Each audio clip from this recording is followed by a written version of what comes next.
আমি হলাম 16 আনা বাঙালি, তাই ছোটবেলা থেকেই শাড়ি পরতে আমি ভীষণ ভালোবাসতাম। মাকে যখন দেখতাম শাড়ি পরতে, তখন আমি চুড়িদারের ওড়না নিয়ে শাড়ি পরে ফেলতাম।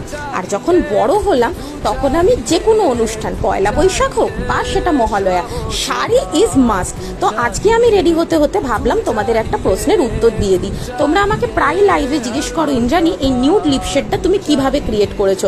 আমি কখনোই ঠিক করে তোমাদেরকে উত্তর দিয়ে উঠতে পারি না, কারণ আমি লিপশেড কখনোই একটা কালার দিয়ে ক্রিয়েট করি না। মিনিমাম 2 বা 3টে কালারকে আমি পাঞ্চ করে লাগাই। তো আজকের লিপশেডটার জন্য আমি আউটার লাইনটা ক্রিয়েট করেছি ল্যাকমি অ্যাবসোলিউটের 532 দিয়ে, আর ইনার লিপটা আমি ফিল করেছি লরিয়ালের 308 দিয়ে। তোমরাও একবার ট্রাই করে দেখো, ভীষণ সুন্দর লাগবে। বাঙালি বলে কথা, শাড়ি পরবো আর একটুখানি গয়না পরবো না, ছোট্ট টিপ, হালকা লিপস্টিক আর একটু এলিগেন্ট জুয়েলারি, ব্যাস একদম লুক রেডি। তোমরা জানিও আজকে আমার লুকটা তোমাদের কেমন।